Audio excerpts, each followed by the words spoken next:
লাভ incomplete চ্যানেলের পক্ষ থেকে আমার সমস্ত সাবস্ক্রাইবারগণকে জানাই সুস্বাগতম। আমাদের চ্যানেলে অনেক দিন পর আবার ভিডিও আসতে চলেছে। আপনাদের কাছে অনুরোধ রইল, যদি ভিডিওটি আপনাদের পছন্দ হয় তাহলে লাইক করে সাবস্ক্রাইব বাটনটিকে অবশ্যই প্রেস করে দেবেন। আপনারা যদি আমাদের চ্যানেলটিকে সাবস্ক্রাইব না করেন তাহলে আমি সেই আগ্রহটি পাই না ভিডিও ছাড়ার। আপনারা যদি সাবস্ক্রাইব করে দেন তাহলে রেগুলার এবং প্রতিনিয়ত ভিডিও আসবে। আপনাদের কাছে এটাই আমার কাছ থেকে একমাত্র অনুরোধ রইল। ধন্যবাদ। ঘড়ির কাঁটায় দুপুর 12টা বাজে। সূর্যমামা তার সমস্ত শক্তি নিয়ে আজকে উঠেছে। আজকের তাপমাত্রা হবে 40 থেকে 41 ডিগ্রি। আর এই প্রচণ্ড রোদের তাপের মাঝে ভার্সিটির মাঠে কান ধরে এক পায়ে দাঁড়িয়ে আছে রাহুল। তার আগে রাহুলের গালে ঠাস ঠাস করে কয়েকটা থাপ্পড় পড়েছে। সবাই রাহুলের দিকে তাকিয়ে আছে। কেউ কেউ ভিডিও করছে আর কেউ কেউ বলছে আজকে এই ক্ষেত গরিব ছেলেটা বুঝি মারা যাবে। ভার্সিটির লেডি কুইনের সাথে ধাক্কার কি পরিণাম হবে সেটা হয়তো বুঝতে পারছে। ভার্সিটির প্রথম দিনে এসেই এরকম পরিস্থিতির উদ্ভব হবে সেটা কি রাহুল জানতো? রাহুল সবার কথাই শুনেছে, কিন্তু সে যে কাজ করেছে সেটার জন্য সে কি ক্ষমা পাবে? সে যে কিছু বলবে তার কথাই বা কে বা বিশ্বাস করবে? আর কেই বা রাহুলকে সাপোর্ট করবে? কারণ এই ভার্সিটিতে সবাই ধনীর দুলাল আর দুলালিরা পড়াশোনা করে।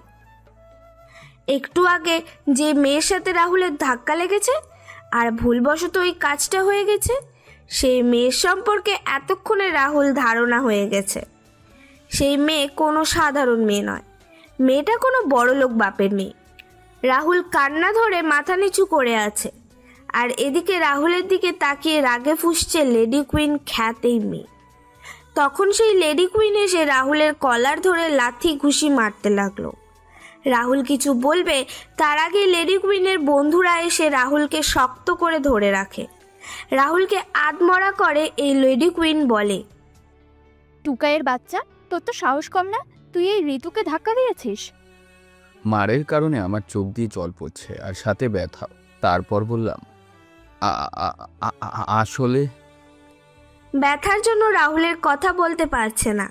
তখন লেডি কুইন বলে, হারামির বাচ্চা, তোর তো সাহস কম না? আমার মুখের উপরে কথা বলছিস? তুই তো দেখছি একটার পর একটা বেয়াদবি করেই যাচ্ছিস। তখন রাহুল কিছু বলতে যাবে তার আগেই আবার লেডি কুইন, ঋতু এর বন্ধুরা আর বান্ধবীরা মিলে রাহুলকে মারতে থাকে। আমি তখন মেয়েটার পা ধরে বলি, ম্যাডাম, আমি ইচ্ছে করে ধাক্কা দিইনি, আসলে হঠাৎ করে কেউ আমার ল্যাং মারে, তখনই আমার স্যান্ডেলের ফিতে ছিঁড়ে যায়, আর যার দরুন আমি ব্যালেন্স না রাখতে পেরে এমনটা হয়ে যায়। মুচির বাচ্চা, তুই আমার শরীরে টাচ করলে কি করে? হ্যাঁ, তোর আমার জুতো টাচ করার কোনো অধিকার রাখিস না। ছাড় আমার পা, মুচির বাচ্চা। তখন লেডি কুইন কথাগুলো বলে রাহুলের মুখে তার হাই হিল জুতার নিচের অংশ দিয়ে আঘাত করে। লাথি খেয়ে রাহুলের মাথার পেছনের অংশ পাশে থাকা একটা লোহার রডের সাথে লাগে। তখন রাহুল এক হাত দিয়ে মুখে আর এক হাত দিয়ে মাথার পেছনে ধরে চিৎকার করে। মাথায় আঘাত ও অতিরিক্ত মারের চোটের সাথে সাথে রক্ত বের হয়ে যাওয়ার কারণে রাহুল অজ্ঞান হয়ে যায়, সাথে নাক আর মুখ দিয়ে রক্ত পড়ছে। তখন লেডি কুইন বান্ধবী দিবা বলে, লেডি কুইন দাঁড়া, ছেলেটার নাক মুখ মাথা পেছন দিয়ে রক্ত পড়ছে, ছেলেটা মনে হয় অজ্ঞান হয়ে গিয়েছে। চল এখন চলে যাই, না হলে সমস্যা হবে, ছেলেটা মারাও যেতে পারে। চল, আরে চল তো। দিবা ঠিক বলেছে লেডি কুইন। ছেলেটা আজকে যা শিক্ষা পেয়েছে তাতে আর কোনোদিন এমন ভুল করবে না। চল লেডি কুইন, আজকে অনেক বেশি হয়ে গেছে। ছেলেটা যদি মারা যায় তাহলে আমাদের কিন্তু জেলে যেতে হবে।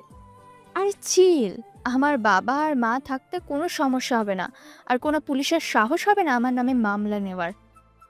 তারপর দিবা, মারিয়া, তন্নি, হৃদয় আর বাকিরা মিলে চলে যায় সেখান থেকে। রাহুল মরার মতো পড়ে আছে মাটিতে। কেউ এগিয়ে আসছে না রাহুলকে তুলে হাসপাতালে নিয়ে যেতে, কারণ লেডি কুইন তাণ্ডবের ব্যাপারে ভার্সিটির সবাই জানে। তখন ভিড় ঠেলে একটা ছেলে রাহুলের সামনে আসে। তারপর ছেলেটা রাহুলকে কোলে করে হাসপাতালে নিয়ে যায়। ডাক্তার রাহুলকে পরীক্ষা করে হাতে, পায়ে ও শরীরে বিভিন্ন জায়গায় ব্যান্ডেজ করে রাহুলকে ঘুমের ইঞ্জেকশন দিয়ে চলে যায়। বিকেলের দিকে রাহুলের জ্ঞান ফিরেছে। ও মা গো, ও মা! আমি ভয়ে ভয়ে চোখ খুলে ভালো করে চারিপাশে তাকিয়ে দেখলাম, না, আমি ভার্সিটিতে নেই। তাহলে আমি কোথায়? তখন কেউ বলে উঠল। কি জ্ঞান ফিরেছে? আমি পাশে তাকিয়ে দেখলাম একটা ছেলে বসে আছে। আমি তখন হালকা হেসে বললাম, হ্যাঁ, কিন্তু আপনি কে আর আমি কোথায়? আমার নাম মামুন, আর তুমি এখন হাসপাতালে? আমার নাম রাহুল। আপনি আমায় নিয়ে আসছেন এখানে? আর আমি তোমার নাম জানি, ক্লাসে শুনেছি।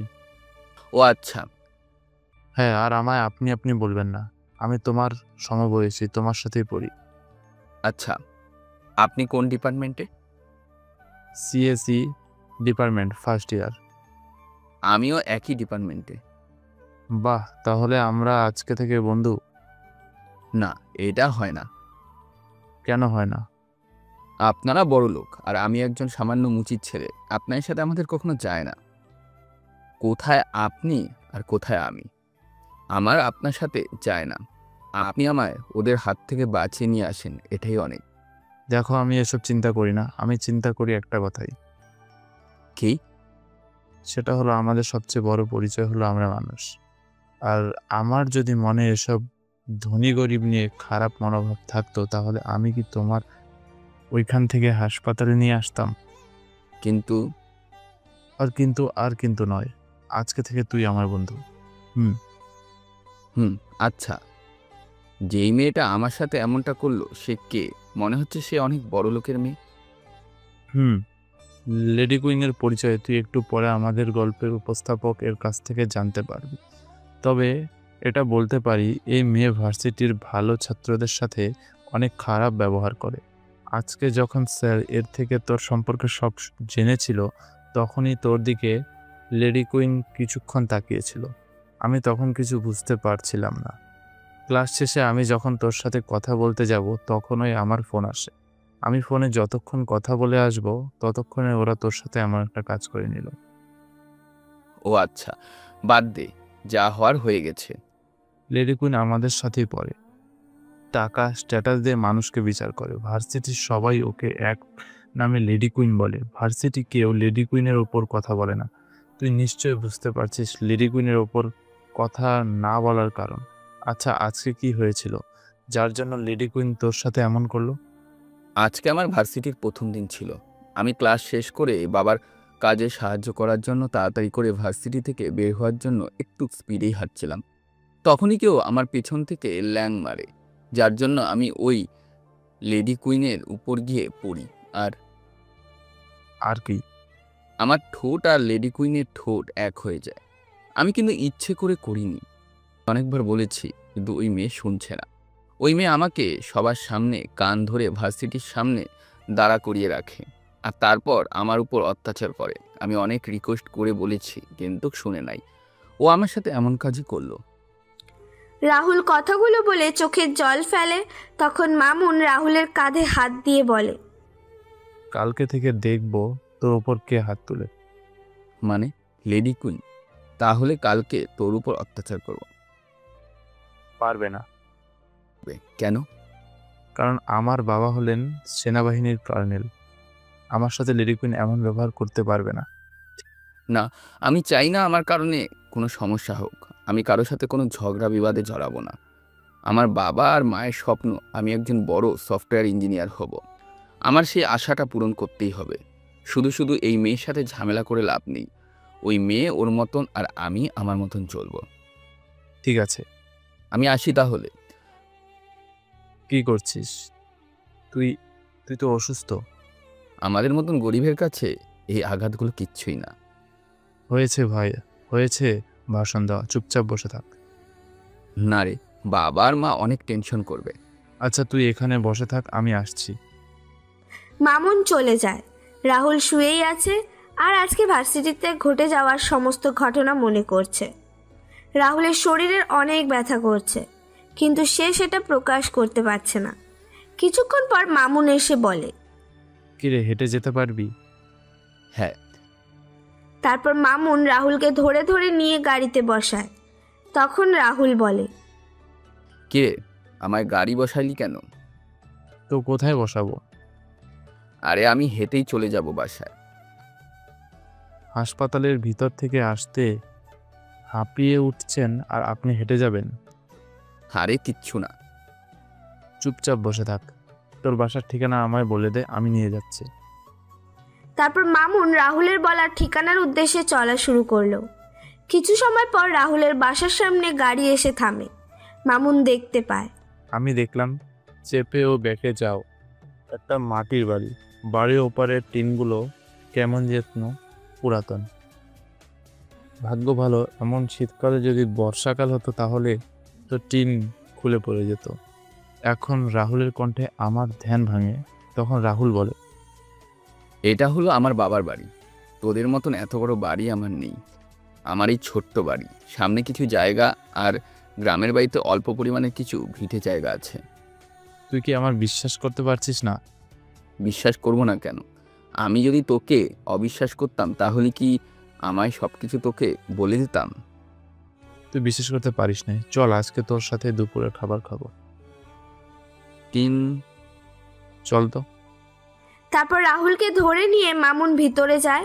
রাহুলের শরীরে ব্যান্ডেজ দেখে রাহুলের মা চিন্তিত কণ্ঠে বলে, কি রে রাহুল, তোর কি হয়েছে? তোর শরীরে ব্যান্ডেজ কেন?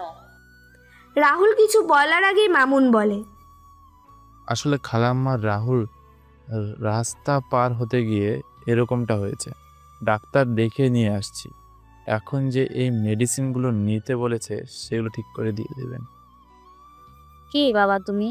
আর তোমার দেখে তো মনে হয় তুমি অনেক বড় পরিবারের ছেলে। খালাম্মা, আমি মানুষ, রাহুলের সাথে পড়ি একই ডিপার্টমেন্টে। আচ্ছা বাবা, তাহলে তো ভালোই। রাহুল চল খেয়ে নিবি। মামুন বাবা তুমিও আসো, এই গরিবের ঘরে ডাল ভাত খেয়ে যাবে। খালাম্মা, আমার কাছে কেউ গরিব ধনী নেই।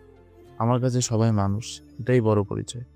আপনি না বললেও আমি আজকে আপনাদের সাথে খাবার খেতাম। সৃষ্টিকর্তা যদি তোমার মতো মানুষ এই পৃথিবীতে সৃষ্টি করতো তাহলে এত বৈষম্য বৃদ্ধি পেত। খাওয়া দাওয়া শেষ করে মামুন আরও কিছু কথা বলতে চলে যায়। রাহুলও বিছানায় শুয়ে পড়ে। বিছানায় শুতেই রাহুলের শরীরে ব্যথারা যেমন গ্রাস করে নিয়েছে। রাহুল ঘুমিয়ে পড়ে। এদিকে লেডি কুইনের বান্ধবী দিবা বলে, লেডি কুইন, আজকে এই কাজটা কি ঠিক হলো? কোন কাজ? ওই ছেলেটার সাথে এই কাজটা কি ঠিক হয়েছে? আরে আমার এসব গরিব ছোটলোক ছেলেদের নিয়ে খেলতেই আমার আলাদা মজা লাগে। যা বলেছিস লেডি কুইন, এসব গরিব আর ছোটলোকগুলো হলো আমাদের সমাজের কীটপতঙ্গ। এদের থেকে সমাজ থেকে উপড়ে ফেলতে হবে। তারপর ঋতু চলে যায় তার বাসায়। এবার আপনাদের আমাদের গল্পের নায়ক আর নায়িকার পরিচয় দিয়ে দিই। আমাদের গল্পের নায়ক রাহুল রাজ চৌধুরী। এবার সিলেটের একটা ভার্সিটিতে ভর্তি হয়েছে সিএসসি ডিপার্টমেন্টে। রাহুলের বাবা একজন মুচি আর মা মানুষের বাসায় কাজ করেন। রাহুলের বাবা গ্রাম থেকে এসেছেন তার ছেলে যেন মানুষের মতো মানুষ হয় আর একজন সফটওয়্যার ইঞ্জিনিয়ার হয়। গ্রামের নিজস্ব ভিটা ছেড়ে এসেছেন শহরে। গ্রামের জায়গা জমি বিক্রি করে শহরে আসেন ছেলেকে একটা ভালো ভার্সিটিতে পড়ানোর জন্য। এইদিকে আমাদের গল্পের নায়িকা নির্মিতা চৌধুরী ঋতু। ঋতুর বাবা বাংলাদেশের আইনমন্ত্রী আর মা হলেন ব্যাংকার। ঋতুর কথার উপর কেউ কথা বলে না। কথা বলবেই বা কেন? নিজের জীবন সবার কাছেই প্রিয়। আর এমন লেডি কুইন মেয়ের সাথে কথা বলার চেয়ে না বলাই ভালো। আজকে ভার্সিটির ঘটনায় বুঝতেই তো পারলেন ঋতুর কাজ কি। পরের দিন সকালে রাহুল ঘুম থেকে উঠে সকালের নাস্তা শেষ করে সুরমা নদীর পাড়ে গিয়ে বসে আছে। আজকে শরীরটা তেমন ভালো লাগছে না। শরীরে কালকে মারের ব্যথা এখনও থেকে গেছে। রাহুল আকাশের দিকে তাকিয়ে হয়তো সৃষ্টিকর্তাকে তার কষ্টের কথাগুলো জানিয়ে দিচ্ছে। হে আল্লাহ, এই নিষ্ঠুরতম পৃথিবীতে কেন আমায় পাঠালে? এই পৃথিবীতে সবাই গরিবদের অবহেলা করে। কালকে আমার কোনো দোষ না থাকা সত্ত্বেও আমায় ওদের অত্যাচারের শিকার হতে হয়েছে সবার হাসির পাত্র হতে। শিকার হতে হয়েছে এই গোটা বাংলাদেশের মানুষের কাছে খারাপ ছেলে হিসেবে। এই দুনিয়াতে কি সর্বত্রই গরিব বড়লোকদের নির্মম অত্যাচার আর শিকার হতে হবে? রাহুল কথাগুলো বলছে আর কান্না করছে। সকাল বেলা 10টা বা 11টা হবে। তেমন মানুষজন এই নদীর পাড়ে তেমন আসে না। তাই হয়তো রাহুল মন খুলে কালকে জমিয়ে রাখা কষ্টগুলো দূর করছে। সত্যিই তো এই বাংলাদেশে গরিবরা এখনো অনেক ধনী ব্যক্তিদের অত্যাচারে অত্যাচারিত হচ্ছে। ধনীদের টাকা পয়সা আর পাওয়ারের জন্য সর্বত্র গরিবরা অবহেলিত আর সঠিক বিচার পাচ্ছে না। রাহুল কান্না করছে, তখন কেউ রাহুলের কাঁধে হাত রাখে। রাহুল পেছনে তাকিয়ে দেখে মামুন আর তার 2টা ছেলে আর একটা মেয়ে দাঁড়িয়ে আছে। রাহুল তখন চোখের জল মুছে বলে, কিরে তুই এখানে এই সময়? আর জানলি কি করে আমি এখানে? তুই কান্না করছিস কেন? কই না তো। মিথ্যা বলছিস। বাদ দে, তোর সাথে এনারা কারা? ও হ্যাঁ, পরিচয় করিয়ে দিই। এ হলো আমার বন্ধু রাহাত আর বিশ্বজিৎ, আরও সামিয়া। ওরা আমাদের সাথে পড়ে। কালকে ওরাই তো তোকে বাঁচিয়েছে। ও আচ্ছা, ধন্যবাদ আপনাদের। ওই মামুন যদি তোর বন্ধু হয় তাহলে আমরা কি হই? বন্ধু হও, কিন্তু আমরা সবাই বন্ধু। সবাইকে ওই ঋতুর মতো চিন্তা করিস না। হাতে সব আঙ্গুল কিন্তু সমান হয় না, তেমনি সব ধনীরাও কিন্তু সমান না। হ্যাঁ, এটা ঠিক, অধিকাংশ ধনীরা কিন্তু ঋতুদের মতো। তবে আমি বা আমরা কেউ এমন নয়। তুই আমাদের সাথে চলাচল কর কয়েকটা দিন, তাহলে বুঝতে পারবি আমরা কেমন। তোরা জানলি কি করে আমি এখানে করে? খালাম্মাকে গিয়ে তোর কথা জিজ্ঞেস করি, তখন খালাম্মা বলে তুই এখন এই সময়ে এখানে থাকবি। ও আচ্ছা, তোরা ভার্সিটিতে গেলি না কেন? কালকে থেকে যাব। এখন বল, কেন কান্না করছিলি? নিজের কষ্টটা নদীর জলের সাথে ভাগাভাগি করে নিলাম। কষ্টটা নদীর জলের সাথে মিশে গেছে। এখন আর কষ্ট পেতে হবে না, আমরা বন্ধুরা এখন আছি। চল বাসায়।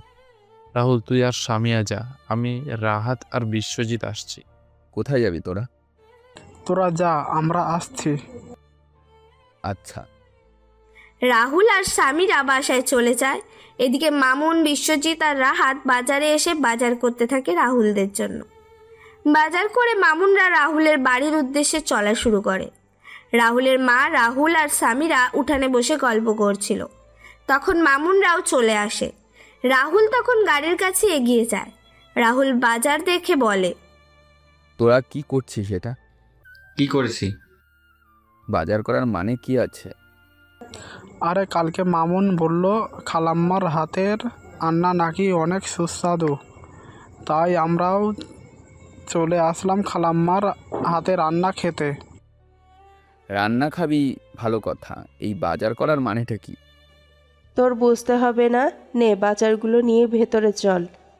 তারপর সবাই মিলে ভিতরে যায়।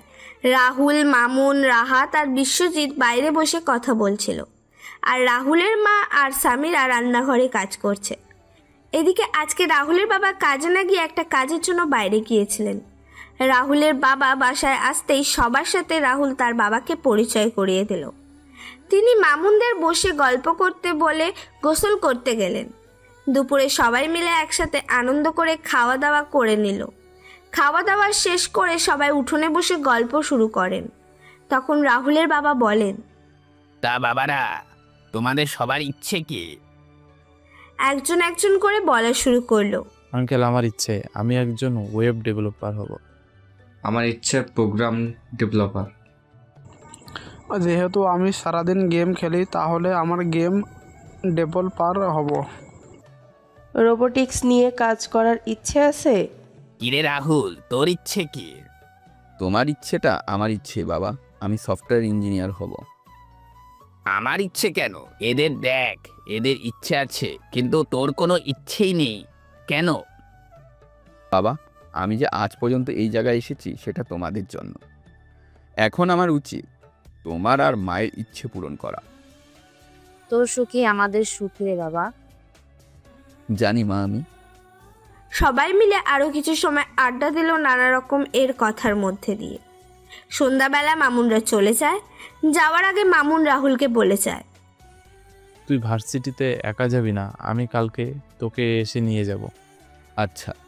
মামুনেরা চলে যায়, আমিও বাসায় চলে আসি। হঠাৎ আমার মনে পড়ে আজকে শরীরে কোনো ব্যথা নেই। যাক, ভালোই হয়েছে, সবই সৃষ্টিকর্তার ইচ্ছে। তারপর আমি পড়তে বসলাম। পড়া শেষ করে রাতে খাবার খেয়ে আবার ঘুমিয়ে পড়লাম। পরের দিন ভোরে পাখিদের কিচিরমিচির শব্দে রাহুলের ঘুম ভেঙে যায়। রাহুল ঘুম থেকে উঠে কিছু সময় এক্সারসাইজ করে ফ্রেশ হয়ে পড়তে বসে। সকালের নাস্তা খেয়ে রাহুল তৈরি হয় ভার্সিটি যাওয়ার জন্য। একটা ময়লা শার্ট আর ময়লা প্যান্ট আর সেলাই করা স্যান্ডেল পরে রাহুল রেডি হয়ে নেয়। কিছুক্ষণ পর বাইরে গাড়ির হর্ন শুনতে পেল রাহুল। রাহুল তার মায়ের বাবার কাছ থেকে বিদায় নিয়ে বেরিয়ে পড়ে। গাড়ির কাছে যেতেই মামুন গাড়ির দরজা খুলে দিল। রাহুল গিয়ে গাড়িতে বসতেই মামুন গাড়ি চালানো শুরু করে। ভার্সিটির গেট পেরিয়ে মামুন গাড়ি পার্কিং করে নেয়। মামুন গাড়ি থেকে বের হয়, সাথে রাহুলও। তখন ঋতুর বান্ধবী মারিয়া বলে, ঋতু, মামুনের গাড়ির দিকে একবার তাকা। আরে তাকিয়ে দেখ। আমি মামুনের গাড়ি দিয়ে তাকিয়ে দেখলাম মামুন গাড়ি থেকে বাইরে দাঁড়িয়ে আছে, আর গাড়ির অপর পাশে দরজার দিকে তাকাতেই তো আমার মাথায় আগুন উঠে গেল। এটা কি রে ঋতু? কালকে মার খাওয়া ছেলেটা মামুনের সাথে আর মামুনের গাড়ি থেকে বের হয়েছে। আমি শুনেছি কালকে মামুনি ওই ছেলেটাকে মাঠ থেকে নিয়ে হাসপাতালে নিয়ে গেছে। রাগীর স্বরে বললাম, আমায় আগে বললি না কেন? আরে মনে ছিল না। এত মায়ের দিলাম ওই ছোট লোককে, তারপরে দেখছি আজকে আবার ভার্সিটিতে এসছে। একে তিলে তিলে শাস্তি দিতে হবে। এই ছোট লোককে তিলে তিলে শাস্তি দিলে বুঝতে পারবে সব। মানে? এখন এই কয়েকদিন গত পরশুর মারের ব্যথা যাক, তারপর না হয় আবার গভীর ব্যথা দেব। এটা ভালো হবে। যাই করিস একটু সাবধানে করিস। আরে চিন্তা করিস না, কিচ্ছু হবে না। এখন শুধু চিল হবে। তার মানে রাতে পার্টি হবে? এদিকে মামুন আর রাহুল চলে আসে ক্লাসে। রাহুলকে ক্লাসে দেখে অনেকে চমকে গেছে। সবাই মনে করেছিল ওই দিনের মারের পর রাহুল হয়তো মারা গেছে বা আর ভার্সিটিতে আসবে না, কিন্তু রাহুল তো তাদের সামনে দাঁড়িয়ে আছে। রাহুল সবার তাকানো দেখে কিছুই বুঝতে পারছে না। তখন রাহুল মামুনকে বলে, কিরে মামুন, সবাই আমার দিকে তাকিয়ে আছে কেন এইভাবে? আরে যারা ঋতুর হাতে মাইর খায় তারা সবাই ভার্সিটি থেকে পালিয়ে যায়, নয়তো মারা যায়। কিন্তু ঋতুর মাইর খেয়ে তুই ভার্সিটি থেকে পালিয়ে যাসনি, বাহ, মারাও যাসনি, তাই সবাই তোর দিকে তাকিয়ে আছে। তাকিয়ে থাকা ছাড়া বাংলাদেশের মানুষের কি কোনো কাজ আছে নাকি? তখনও ঋতু ও তার বান্ধবীরা ক্লাসে প্রবেশ করে। তখন ক্লাসের সবাই চুপ হয়ে যায়। ঋতু একবার রাহুলের দিকে চোখ গরম করে তাকিয়ে আবার চোখ সরিয়ে নিল। স্যার এসে ক্লাস শুরু করলেন। ক্লাসের ফাঁকে ঋতু, দিবা আর মারিয়ার সাথে কথা বলছিল। তখন স্যার সেটা দেখতে পেয়ে বলেন, ঋতু, দিবা আর মারিয়া, স্ট্যান্ড আপ। স্যার কথা শুনে তিনজনেই স্যারের দিকে তাকালো। স্যার তখন বলেন, শুনতে পাওনি তোমরা? আমি বলেছি তোমাদের দাঁড়ানোর জন্য। স্যারের ধমক খেয়ে তিনজনই দাঁড়িয়ে যায়। তখন স্যার তিনজনকেই উদ্দেশ্য করে প্রশ্ন করে, তোমরা তিনজন ক্লাস না করে কথা বলছিলে কেন? স্যার আমরা তো ক্লাস করছিলাম। হ্যাঁ স্যার, আমরা তো ক্লাস করছিলাম। আচ্ছা, তাহলে বলো তো আমরা কি নিয়ে ক্লাস করছিলাম আর আজকের বিষয়টা কি? তিনজনই চুপচাপ মাথা নিচু করে দাঁড়িয়ে আছে। তখন স্যার ক্লাসের সবাইকে উদ্দেশ্য করে বলেন, সকল ছাত্রছাত্রীকে উদ্দেশ্য করে কে বলতে পারবে আমি কি পড়াচ্ছিলাম ক্লাসে? কেউ কোনো কথা বলছে না। স্যার এটা দেখে বলেন, না, তোমাদের আর ক্লাস করিয়ে লাভ নেই। তোমরা ক্লাস করতে আসো না, তোমরা আসো ভার্সিটিতে বাবা আর মায়ের টাকা পয়সা নষ্ট করার জন্য। স্যার এই কথাগুলো বলে যেই ঠিক করলেন ক্লাস থেকে বের হয়ে যাবেন, তখন রাহুল দাঁড়িয়ে বলে, স্যার আপনি আমায় কোডিং নিয়ে ক্লাস করিয়েছেন, আর আপনি সেটাও বলেছিলেন কম্পিউটারে কিভাবে এবং খুব সহজে কোডিং করা যায়। আর স্যার আপনি কম্পিউটার কোডিং করার জন্য 4টি নিয়ম বলেছেন। 1, কিছু ইনঅ্যাক্টিভ টিউটোরিয়ালস বা কোডিং গেমসগুলো দেখা। 2, নিজের ডিভাইসকে নতুন কৌশল শেখান। 3, কোডিং সম্পর্কে ভিডিও দেখুন। 4, ব্যক্তিগত প্রকল্পগুলির সাথে অনুশীলন। তখন স্যার পেছনে তাকিয়ে দেখেন একটা ছেলে পেছন থেকে দাঁড়িয়ে কথা বলছে। তিনি রাহুলের কাছে গিয়ে বলেন, নাম কি তোমার? আজকে তোমায় দেখে আমার মনে হচ্ছে আজকের ক্লাস করানোটা সার্থক হয়েছে। স্যার আমার নাম রাহুল। তোমায় তো এতদিন ক্লাসে দেখি নাই। স্যার অসুস্থ ছিলাম আর কিছু পারিবারিক সমস্যা ছিল, মিথ্যে বললাম, তাই আসতে পারিনি। আচ্ছা, নিয়মিত ক্লাস করবে। তোমার বাসায় কম্পিউটার আছে? না স্যার। কেন? স্যার আমি একজন মুচির ছেলে। আচ্ছা, সমস্যা নেই, তুমি ক্লাস শেষ করে আমার সাথে দেখা করবে। আর মামুন, তুমিও আসবে। জি স্যার। জি স্যার। তারপর সবার পেছন থেকে ঋতুদের ডেস্কের সামনে গিয়ে বলেন, দেখলে তো ক্লাসে যে অমনোযোগী তার প্রমাণ। বাবা আর মায়ের পাওয়ার, টাকা পয়সা আর কত নষ্ট করবে তিনজনে।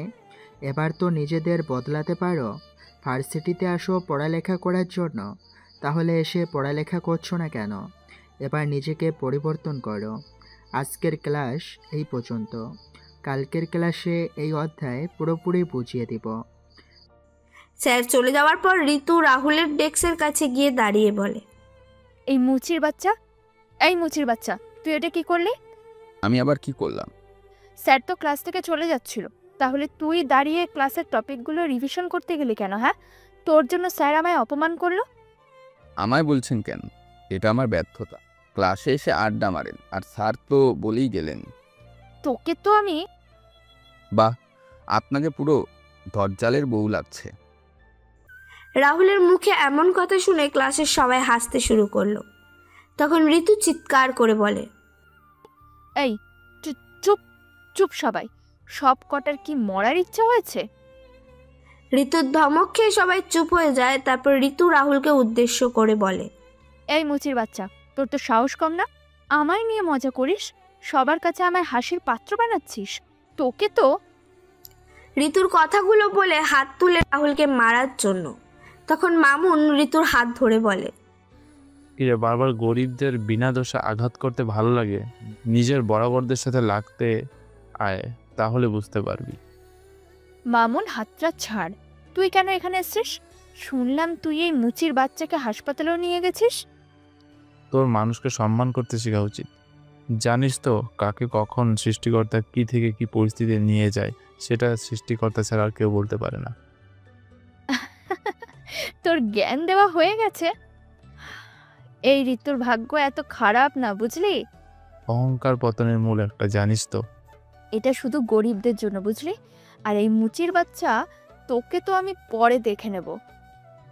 ঋতু ক্লাস থেকে বেরিয়ে যায়। রাহুল মাথা নিচু করে বসে আছে। তারপর আরেকজন স্যার এসে ক্লাস নিয়ে চলে গেলেন। রাহুল ও মামুনদের কাছ থেকে বিদায় নিয়ে বাসার উদ্দেশ্যে হাঁটা দিল। কিছু দূর যাওয়ার পর একটা গাড়ি এসে রাস্তায় জমে থাকা পানি দিয়ে রাহুলকে ভিজিয়ে দেয়। রাহুল কিছু বলার আগেই গাড়িতে চলে যায়। রাহুল যখন হাঁটছিল তখন একটা গাড়ি তার পাশ দিয়ে চলে যায়। গাড়িটা যাওয়ার সময় গাড়ির বাম্পার রাহুলের পায়ে লাগিয়ে যায়। গাড়িটা কিছু সামনে গিয়ে থামে, আর এদিকে রাহুল চিৎকার করে তার পা ধরে মাটিতে বসে পড়ে। ও মা গো, আহ! রাহুলের চিৎকার দিয়ে মাটিতে বসে পড়ে। তখন গাড়ি থেকে ঋতু নেমে আসে। ঋতু রাহুলের কাছে এসে বলে, কি রে মুচির বাচ্চা, খুব ব্যথা লাগছে বুঝি? ভার্সিটির সবার সামনে আমায় নিয়ে মজা করিস। এখন তুই বুঝবি ঋতুর সাথে টেক্কা নেওয়ার পরিণাম। এখন থেকে তোর জীবনে লেডি কুইনের আবির্ভাব হয়ে গেছে। এখন যাই আমি, আর কালকে দেখা হবে। কালকের জন্য অপেক্ষা কর। কথাগুলো বলে ঋতু চলে যায়। রাহুল তার পা ধরে রাস্তায় বসে আছে। চোখ দিয়ে জল পড়ছে, পায়ে ব্যথাও করছে। পকেটে তেমন টাকাও নেই যে গাড়ি ভাড়া দিয়ে সে বাসায় যাবে। রাহুল অনেক কষ্ট করে পায়ে ব্যথা নিয়ে খুঁড়িয়ে খুঁড়িয়ে হাঁটতে হাঁটতে বাসার সামনে চলে আসে। বাসায় আস্তে আস্তে রাহুল অনেকবার বসে একটু রেস্ট নিতে হয়েছে। বাসার উঠোনে এসে রাহুল নর্মাল হাঁটার চেষ্টা করে। অনেক কষ্ট করে নিজের বিছানায় এসে বসে। তখন রাহুলের মা এসে বলেন, কিরে বাবা, তোকে এমন ক্লান্ত লাগছে আর জামা কাপড়ের এমন অবস্থা কেন? আসলে মা, ভার্সিটির একটু ফুটবল খেলছিলাম, তখন ময়লা লেগে গেছে। ও আচ্ছা, তুই রেস্ট নে, আমি শরবত নিয়ে আসছি। অনেক কষ্ট করে খুঁড়িয়ে খুঁড়িয়ে হাত পা ধুয়ে বিছানায় এসে বসলাম। তখন মা শরবত এনে দিয়ে বলে, নে বাবা, শরবতটা খেয়ে নে, দেখবি সব ক্লান্ত ভাব দূর হয়ে যাবে। আমি শরবত খেয়ে মাকে বললাম, মা, বাবা কি কিছু বলেছে? রাহুল বিকেলে তার বাবাকে জুতো সেলাইয়ের কাজে সাহায্য করে। দুজনে মিলে কাজ করলে কিছুটা বাড়তি টাকাও উপার্জন করা যায়। হ্যাঁ, একটু আগে কল দিয়ে বললেন তুই যেন ভার্সিটি থেকে এসে খাওয়া দাওয়া করে একটু রেস্ট নিয়ে বাজারে যাস। আচ্ছা, আমি এখন একটু ঘুমাবো। তুমি 3টার দিকে আমাকে ডেকে দিও। আমি তখন খাবার খেয়ে বাজারে চলে যাব। খাবার খেয়ে ঘুমা। না মা, বড্ড ক্লান্ত লাগছে, একটু ঘুমিয়ে নিই, তারপর খেয়ে নেব। আচ্ছা বাবা, তুই ঘুমা। রাহুল ঘুমিয়ে পড়ে আর রাহুলের মা চলে যান। বিকেলের রাহুলের ঘুম থেকে উঠে বুঝতে পারে তার পায়ে প্রচুর ব্যথা, আর পায়ের সেই জায়গায় আঘাত করেছে যেখানে রক্ত জমাট বেঁধে কালো হয়ে রয়েছে। তারপর রাহুল খাবার খেয়ে অনেক কষ্ট করে বাড়ি থেকে ভালোভাবে হেঁটে বের হয়। তখন এলাকার একজন সিএনজি চালক চাচা রাহুলকে খুঁড়িয়ে খুঁড়িয়ে হাঁটতে দেখে বলেন, কিরে রাহুল, কি হয়েছে পায়ে? না চাচা, একটু হোঁচট খেয়েছি। কোথায় যাবি, বাজারে না অন্য কোথায় যাবি? হ্যাঁ, বাবার কাছে যাব। আচ্ছা, গাড়িতে উঠ, আমিও বাজারে যাব। চাচা, আমার কাছে তো টাকা নেই। তোর ভাড়া দেওয়া লাগবে না। না চাচা, এটা ঠিক না। উঠবি নাকি? উঠছে। তারপর রাহুল সিএনজিতে উঠে সিএনজি চালকের সাথে বিভিন্ন কথা বলতে বলতে 20 মিনিট পর বাজারে চলে আসে। রাহুল গাড়ি থেকে নামতেই সিএনজি চালক চলে যায় আর রাহুলও তার বাবার পাশে গিয়ে বসে কাজ করতে থাকে। রাত 8টার দিকে যখন রাহুলরা চলে আসবে তখন একজন লোক তাড়াহুড়ো করে আসে রাহুলদের কাছে। তখন লোকটি বলে, ও ভাই, এই জুতাটা একটু সেলাই করে দেন। ভাই, কিন্তু দোকানও তো লাগিয়ে দেব। ভাই, একটু কষ্ট করে দেন না, আমার গাড়িতে যাত্রী বসে আসছি, অনেক জায়গায় খুঁজেও পাইনি। বাবা, আমি দিচ্ছি ওনার জুতো সেলাই করে, তুমি সব কিছু ঠিক করে নাও। আচ্ছা। আমি দেখলাম লোকটা বারবার ফোনের দিকে তাকাচ্ছে আর কিছু দূর দাঁড়িয়ে থাকা গাড়িটার দিকে। তখন বললাম, আঙ্কেল, গাড়িটা কি আপনার? না বাবা, আমার মালিকের। ও, তা আপনার মালিকের নাম কি? আবুল হোসেন। আসলে এটা উবার কোম্পানির গাড়ি, আমি ভাড়ায় চালাই। ও আচ্ছা। আঙ্কেল, আপনি কত টাকা পান? দিনে 1000 থেকে 1500 টাকা। এত টাকা? তবে কষ্ট আছে। ও আচ্ছা, নেন আঙ্কেল, হয়ে গেছে আপনার। 50 টাকার নোট এগিয়ে দিয়ে বললাম, এই নাও বাবা। না চাচা, এখন টাকা নেওয়া যাবে না। কেন? আমরা সব কিছু গুছিয়ে নেওয়ার পর যদি কেউ আসে তখন আমরা টাকা নিই না তার কাছ থেকে। আচ্ছা, তুমি এটা দিয়ে কিছু কিনে নিও। না আঙ্কেল, লাগবে না, আপনি শুধু একটু দোয়া করবেন তাহলেই হয়ে যাবে। লোকটি রাহুলের মাথায় হাত বুলিয়ে দিয়ে বলে, সৃষ্টিকর্তা তোমার মনের আশা পূরণ করুক, আর এই কার্ডটা রাখো, যদি কিছু দরকার হয় তাহলে আমায় কল দিও। আচ্ছা আঙ্কেল। লোকটি চলে যায়। তখন রাহুলের বাবা রাহুলের মাথায় হাত দিয়ে বলেন, মিথ্যা বললি কেন? কি মিথ্যা? আমরা সবকিছু গুছিয়ে নিলে কারো কাছ থেকে টাকা নেই না। বাবা দেখো, উনি অনেক কষ্ট করে আমাদের খুঁজে পেয়েছেন, জুতা সেলাই করানোর জন্য অনেক জায়গা খুঁজেছেন কিন্তু পাননি।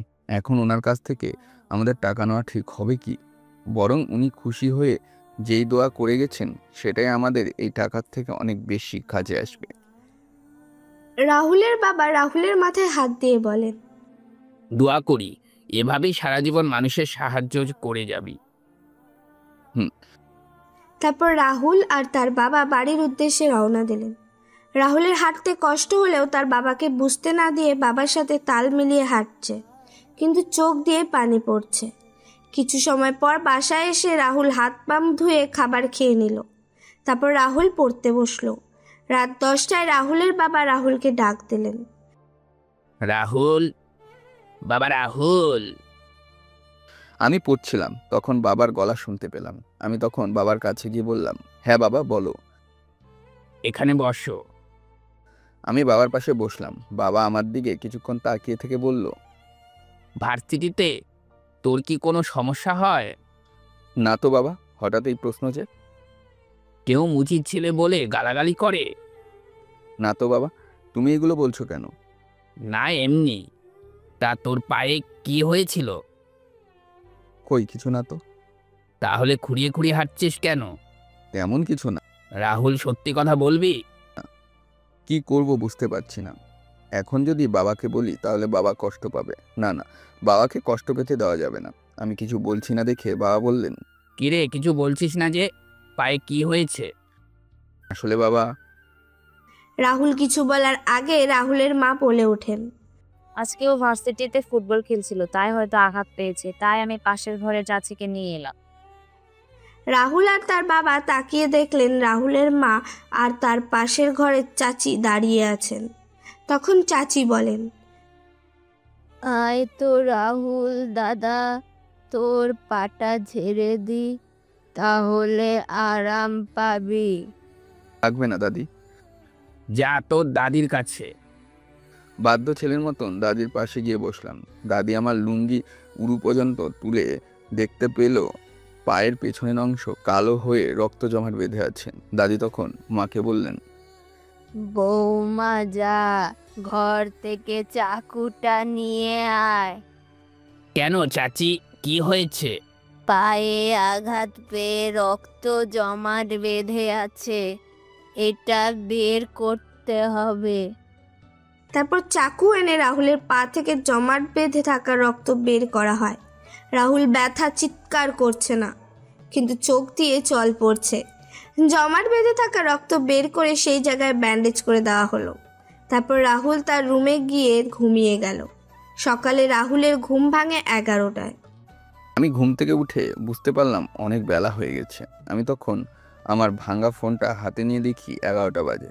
আমি তখন উঠে হাত মুখে পানি দিয়ে মাকে বললাম, মা খাবার দাও, আমাকে ভার্সিটিতে যেতে হবে। রাহুলের মা খাবার নিয়ে এসে বলেন, নে খাবারটা খেয়ে নে। আর তোর বাবা মানা করে গেছেন আজকে ভার্সিটি না যাওয়ার জন্য, পায়ের ব্যথা কমলে বিকেলে দোকানে যেতে বলেছে। আচ্ছা, আমি আর বাবার উপর কোনো কথা বললাম না। আমি খাবার খেয়ে নদীর পাড়ে গিয়ে নিচে গিয়ে বসলাম। এই নদীর পাড়ে এলে মনটা ভালো হয়ে যায়। আমি নদীর জলের দিকে তাকিয়ে আছি। তখন আমার মনে পড়ে কালকের রাতে সেই আঙ্কেলটার কথা।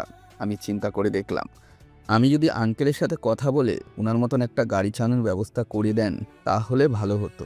বাবাও অনেক সাহায্য হবে, সাথে আমার পড়ার খরচও উঠবে। কিন্তু আমার পার্ট টাইম জব কি কেউ দিবে? আর আমি গাড়ি চালাতেও তো পারি না। রাহুল এসব চিন্তা করছিল, তখনই রাহুলের ফোন বেজে ওঠে। রাহুল ফোন বের করে দেখতে পায় মামুন কল দিয়েছে। রাহুল ফোন রিসিভ করে বলে, হ্যালো মামুন, বল। আজকে ভার্সিটি আসলি না কেন?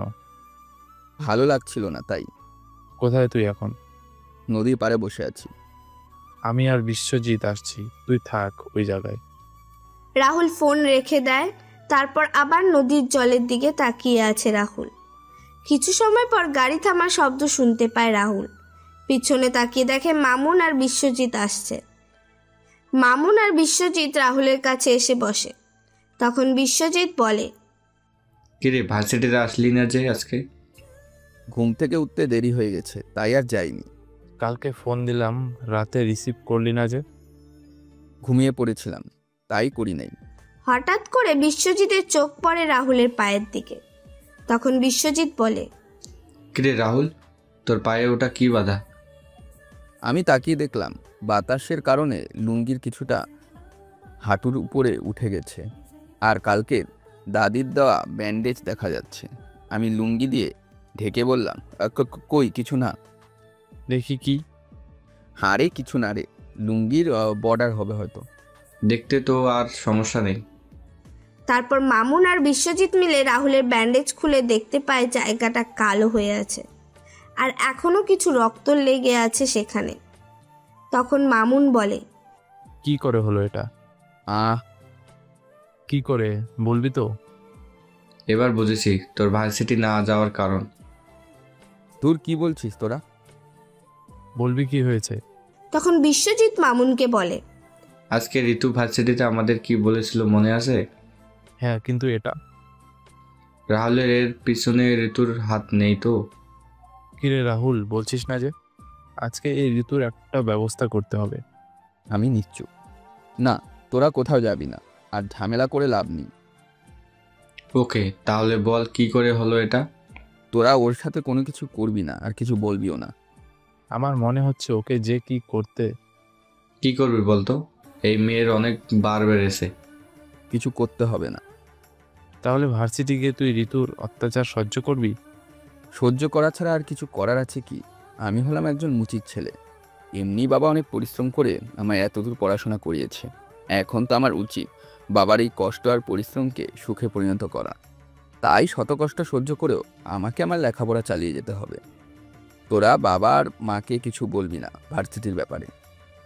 কিন্তু ঋতু তো জানিস তো আমাদের অবস্থা, তারপরেও আমায় চুপ থাকতে হবে। ভালো কথা মনে পড়েছে, তোদের সাথে একটা কথা শেয়ার করতে চাই। কি? কালকে রাতে একজন আঙ্কেলের সাথে কথা হয় আমার, সব কিছু বললাম ওদের। এখন কি করবি? আমি চাচ্ছিলাম ড্রাইভিং শিখতে। এখন মামুন, তুই যদি আমাকে শিখাইতিস, তোর তো গাড়ি আছে। আরে চিন্তা করিস না, আমার চাচ্চুর ড্রাইভিং স্কুল আছে, আমি চাচ্চুর সাথে কথা বলে নিব। ওই মামুন, আমিও ড্রাইভিং শিখব, আমার জন্য কথা বলিস। আচ্ছা বলবো। তারপর তিনজন মিলে আড্ডা দিয়ে চলে যায়। রাহুল বাড়িতে এসে গোসল করে খাওয়া দাওয়া করে ঘুমিয়ে পড়ে। বিকেলে ঘুম থেকে উঠে চলে যায় বাজারে। বাজারে গিয়ে তার বাবার সাথে জুতো সেলাইয়ের কাজে হাত লাগায়। রাত 8টায় রাহুল আর তার বাবা চলে আসেন বাড়িতে। রাহুল হাত ধুয়ে মুখ ধুয়ে হালকা কিছু খাবার খেয়ে পড়তে বসে। পড়া শেষ হলে রাত 11টায় খাওয়া দাওয়া করে ঘুমিয়ে পড়ে। পরের দিন ভোরে রাহুলের ঘুম ভেঙে যায়। রাহুল ঘুম থেকে উঠে কিছু সময় এক্সারসাইজ করে নেয়। এক্সারসাইজ শেষ করে রাহুল হাত মুখ ধুয়ে পড়তে বসে। সকালে খাবার খেয়ে রাহুল বেরিয়ে পড়ে ভার্সিটির উদ্দেশ্যে। ভার্সিটির গেটের কাছেই রাহুল আসতে দেখতে পায় মামুন, রাহাত, বিশ্বজিৎ, সামিরা আর একটা মেয়ে দাঁড়িয়ে আছে। রাহুল কাছে এসে সবার সাথে কথা বলে নেয়। তারপর সামিরা বলে, রাহুল পরিচয় হয়ে নে, এই হলো আমার বান্ধবী প্লাস কাজিন মিথিলা। হাই। তারপর সবাই মিলে ক্লাসে চলে যায়। আর এদিকে ঋতুরা বসে রাহুলদের যাওয়া দেখছে। তখন মারিয়া বলে, ঋতু দেখছিস ওই মুচির ছেলের সাথে ওরা কিভাবে মিশেছে? ছোট লোকরা তো ছোট লোকদের সাথেই থাকবে তো। ঠিক বলেছিস তুই। এই মুচির ছেলেকে আরেকদিন কিছু মায়ের দিতে হবে। কেন, তোর হাত কি চুলকাচ্ছে? হে রে, অপেক্ষা কর, সময় এলে মিটিয়ে নিস। কোনো প্ল্যান করেছিস ঋতু? কয়েকটা করেছি, একটা একটা করে প্রয়োগ করব। এখন চল ক্লাসে। ঋতুরা ক্লাসে প্রবেশ করার সাথে সাথে ক্লাসরুম পুরো শান্ত হয়ে গেল। ঋতু একবার তাকিয়ে দেখে নিল সবাইকে। কিছু সময় পর স্যার এসে ক্লাস নেওয়া শুরু করেন। ক্লাসের মাঝেই স্যার খেয়াল করলেন ঋতু ক্লাস না করে মোবাইলে কি জানি করছে। তখন স্যার ঋতুকে বলেন, মিস ঋতু, মাফিয়ার সামনে আসেন আপনি। স্যারের কথা শুনে ঋতু ফোন পকেটে রেখে স্যারের সামনে গেল।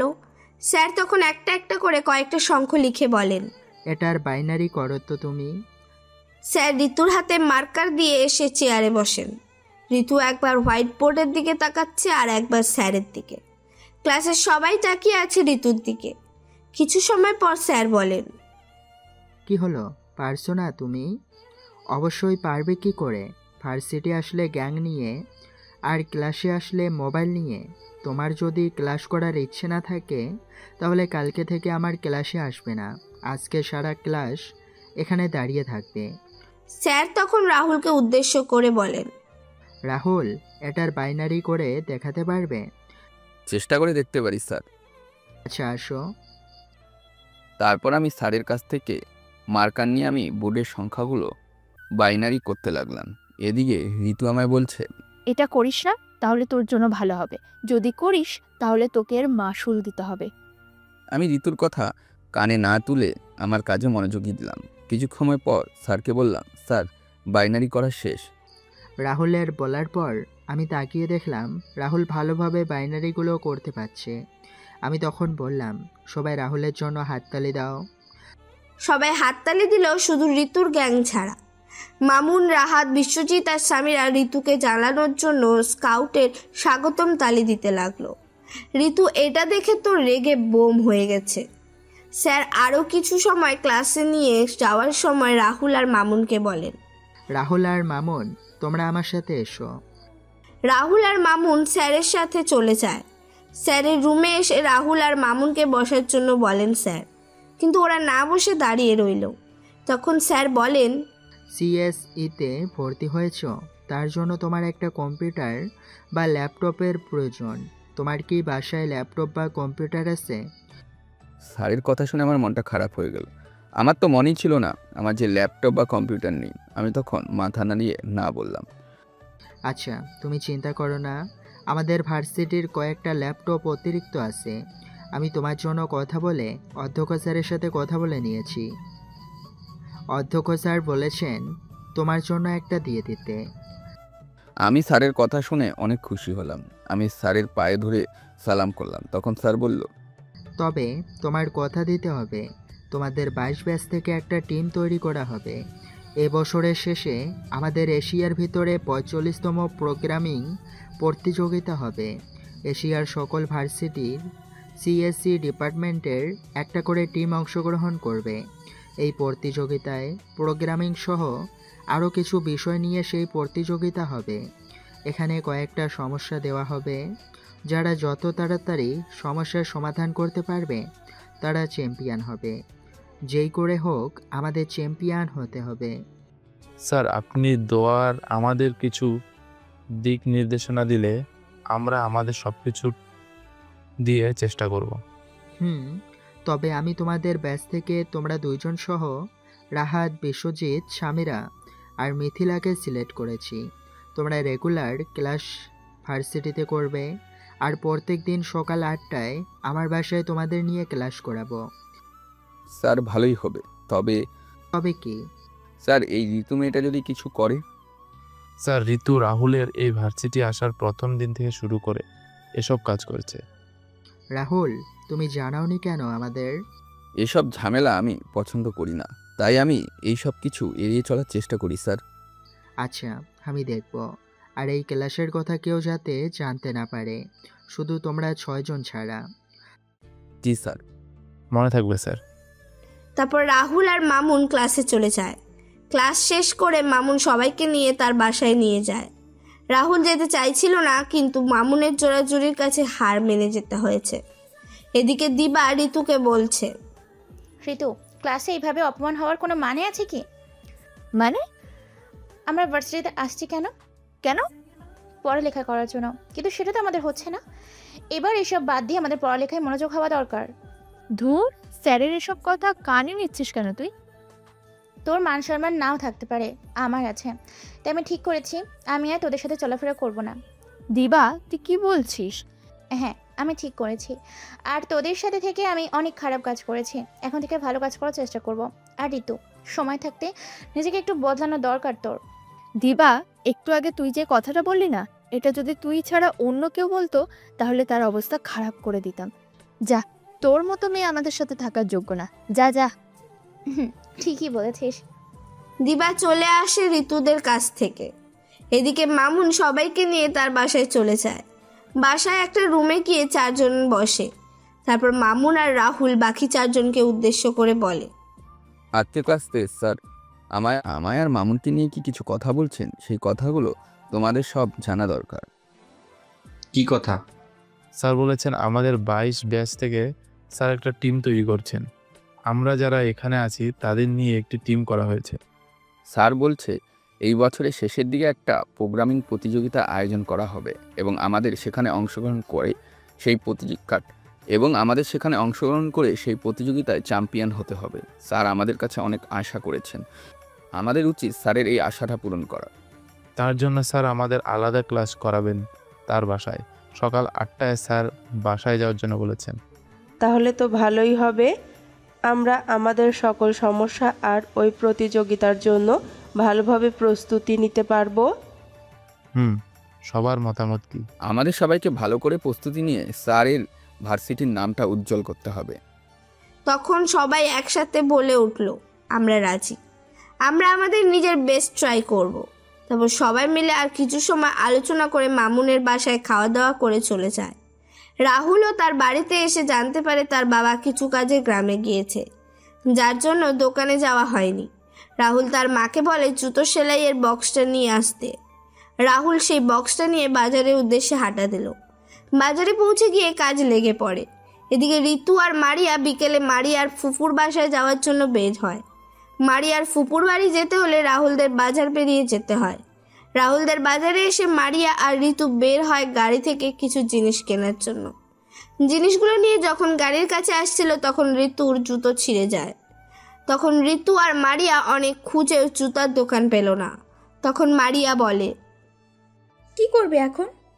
কোনো দোকান তো পাচ্ছি না এই বাজারে, কি করব বলতো? এইভাবে তোর ফুফুর বাসায় গেলে সব মান সম্মান প্লাস্টিক হয়ে যাবে। মারিয়া তখন বাজারে চারপাশে তাকালো ভালো করে।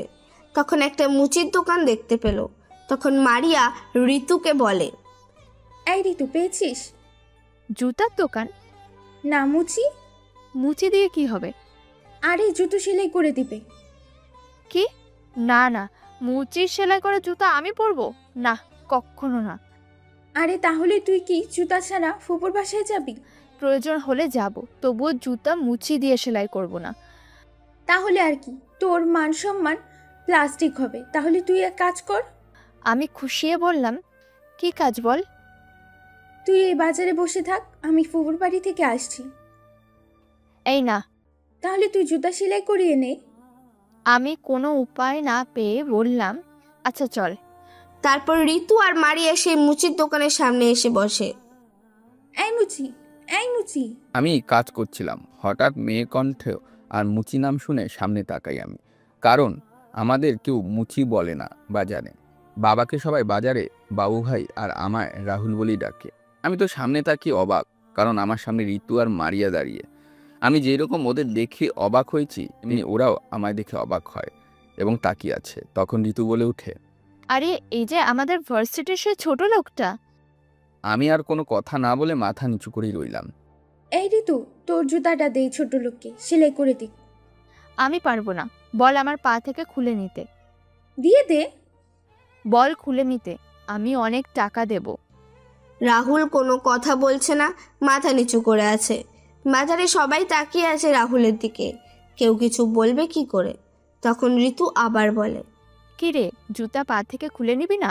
তোর এই দোকানটা ভেঙে দেবো বাবাকে বলে। দোকান ভাঙার কথা শুনে আমি বললাম, না না ম্যাডাম, না ম্যাডাম, আমি খুলে নিচ্ছি। তারপর আমি জুতাগুলো খুলতে লাগলাম। জুতা খুলছিলাম, তখন ঋতু আমার গালে বাম হাত দিয়ে ঠাস ঠাস করে আমার কানে দুটো থাপ্পড় মারে।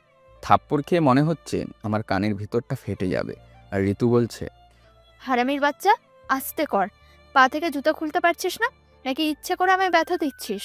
আমি কোনো উত্তর না দিয়ে ঋতুর পা থেকে জুতো খুলে নিয়ে সেলাই করতে লাগলাম। সবাই তাকিয়ে আছে, আমি আর কারো দিকে তাকানোর সাহস পেলাম না। আমি সেলাই করে বললাম, ম্যাডাম হয়ে গেছে, এই নিন আপনার জুতা। হারামির বাচ্চা, জুতা কি তোর বাপ আমায় পরিয়ে দেবে? ম্যাডাম, আমার বাবাকে কিছু বলবেন না।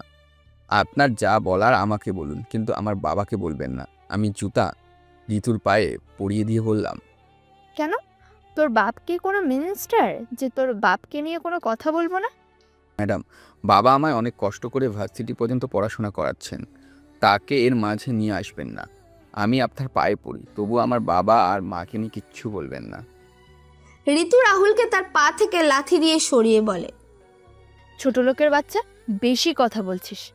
এরপর ঠাস ঠাস ঠাস করে 3টে লাগিয়ে দিলাম। তারপর ব্যাগ থেকে 500 টাকা নোট বের করে ওর মুখে ফেলে দিয়ে চলে এলাম। রাহুলের সাথে এরূপ আচরণ দেখে কেউ এগিয়ে আসেনি। সবাই দূর থেকে দাঁড়িয়ে দাঁড়িয়ে দেখেছে। সবাই ঋতুর ক্ষমতা সম্পর্কে ভালো করে জানে, তাই কেউ আর এগিয়ে আসেনি। আমি আর কোনো কথা না বলে টাকাটা রেখে দিলাম। শুধু একবার আকাশের দিকে তাকিয়ে আমার কাজ করতে লাগলাম। সবাই তাকিয়ে আছে আমার দিকে, কারণ ব্যথাও করছে। তাই কাজগুলো তাড়াতাড়ি শেষ করে বাড়িতে যেতে হবে, আর পড়াশোনাও করতে হবে। কালকে স্যারের বাসায় যেতে হবে। রাহুল তাড়াতাড়ি কাজ শেষ করে রাত 8টায় বাড়ির উদ্দেশ্যে রওনা দিল। বাড়িতে এসে দেখতে পায় তার বাবা তার মায়ের সাথে কী নিয়ে যেন কথা বলছে। রাহুল ঘরে ঢুকে সবকিছু রেখে দিয়ে তার বাবাকে বলে, এই নাও বাবা, এইগুলো আজকের উপার্জন হয়েছে। বাবা, আমার লাগবে না, তুই তোর কাছে রেখে দে, ভার্সিটির অনেক সময় কাজে লাগবে। মামুন আমায় 1 টাকাও খরচ করতে দেয় না, সব কিছু দিয়ে দেয়, আর বাকিরা তো আছেই। সবই সৃষ্টিকর্তার ইচ্ছে। যা হাত পা ধুয়ে আয়।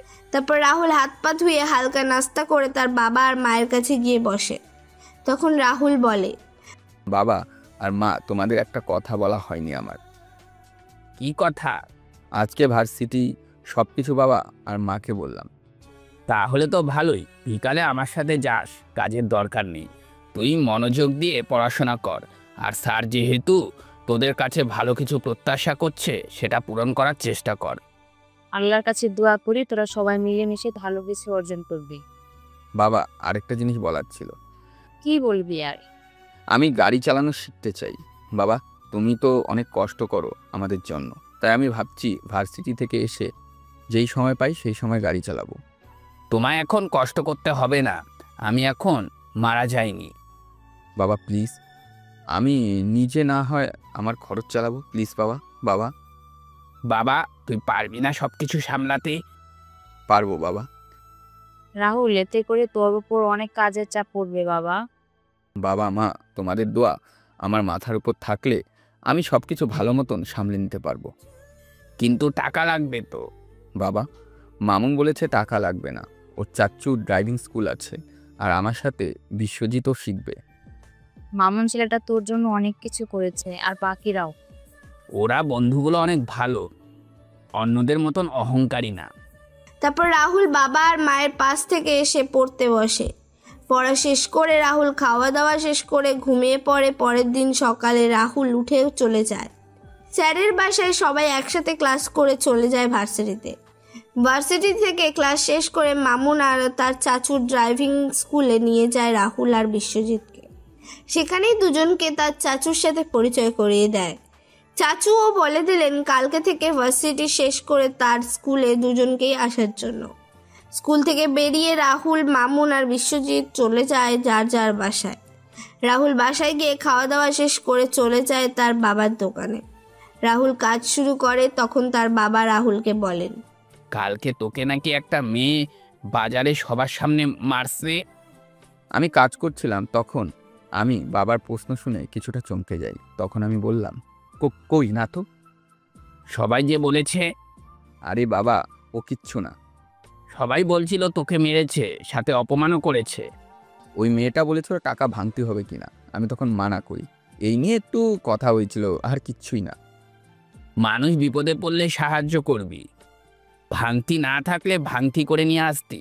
সামনে থেকে এমন কাজ আর করবি না। আচ্ছা বাবা। এভাবে চলে যায় 4 মাস। রাহুল এখন স্যারের বাসায় গিয়ে সকালে কোচিং, তারপর ভার্সিটিতে গিয়ে পড়াশোনা শেষ করে বিকেলে উবার কোম্পানিতে পার্ট টাইম চাকরি করে। রাহুলের ড্রাইভিং শেখা সম্পন্ন হলেও সে এই আঙ্কেলের সাথে কথা বলে। তখন ওই আঙ্কেল তার কোম্পানির মালিকের সাথে কথা বলে রাহুলের চাকরির ব্যবস্থা করে দেন। রাহুলের মাসিক বেতন 8,000 টাকা। এদিকে ঋতু রাহুলকে নানাভাবে ক্লাসে অপমান করে, তবে ঋতু বেশি কিছু করতে পারে না, কারণ ভার্সিটির সবার প্রিয় হয়ে উঠেছে রাহুল। সকলের স্যার আর সবার প্রিয় বলা যায় রাহুলকে। ঋতু একদিন একটা প্ল্যান করে ধরুন রাহুলকে ভার্সিটির সবার সামনে খারাপ বানানো যায় সহজে। সেই প্ল্যানটা কি সেটা জানার জন্য গল্পের মধ্যে থাকবেন, তাহলে জানতে পারবেন। একদিন রাহুলের ভার্সিটি তার কোচিংয়ের অফ ছিল, তাই সে সকালে গাড়ি নিয়ে বের হয়। আর তখন রাহুল দেখতে পায় আমি গাড়ি নিয়ে একজন যাত্রীর দেওয়া ঠিকানায় যাচ্ছিলাম।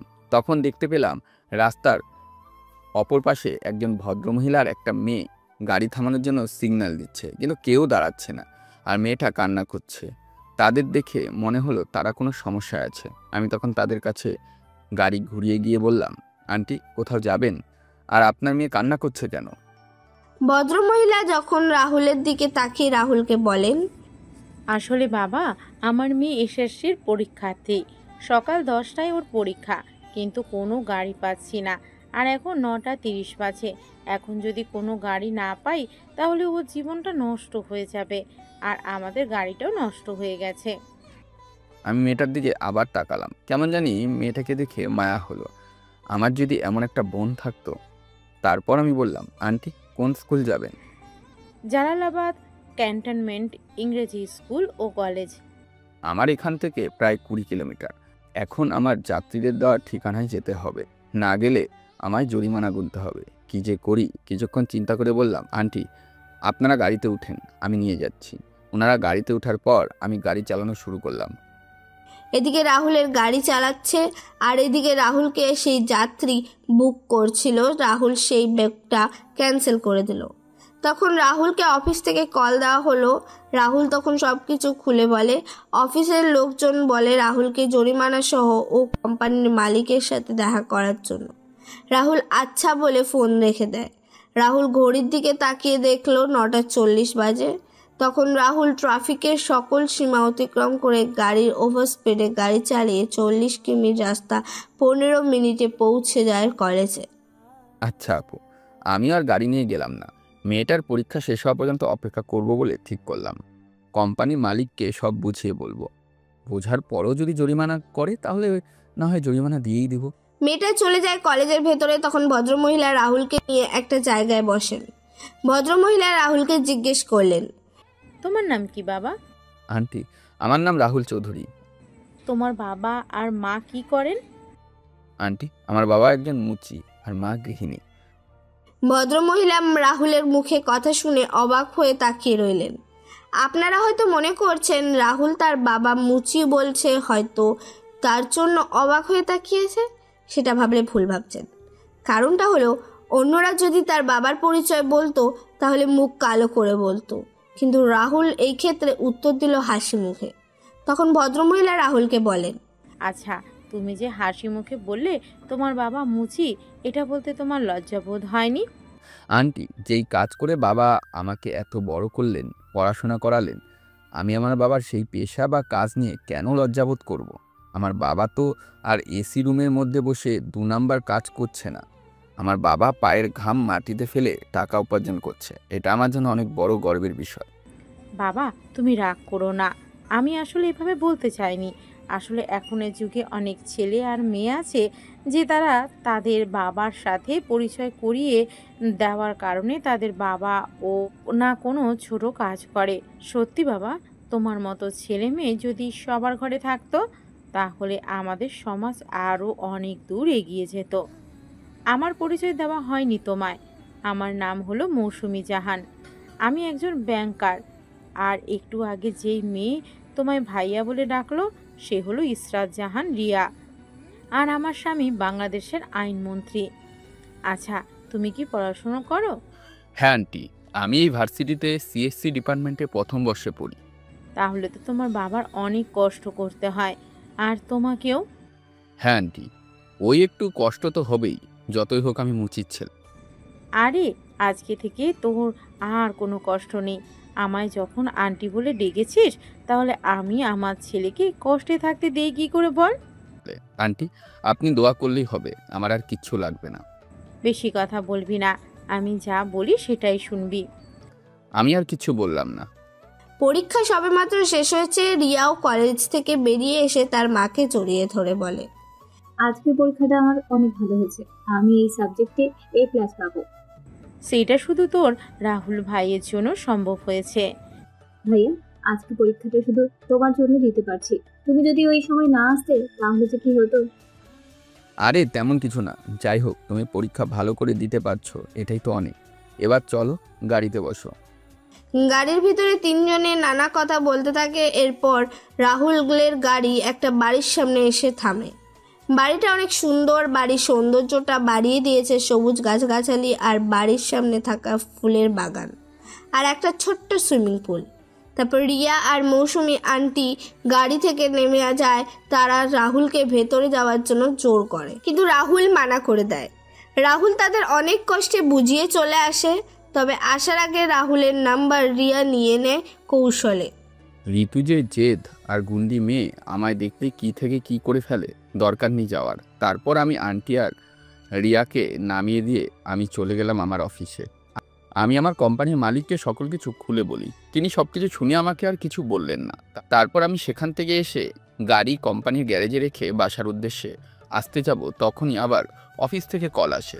আমি আবার অফিসে গেলে জানতে পারি আমার কাজের জন্য খুশি হয়ে কোম্পানির মালিক আমার বেতনের অর্ধেক টাকা দিয়ে দিয়েছে আর আমার বেতন 10,000 টাকা করা হয়েছে।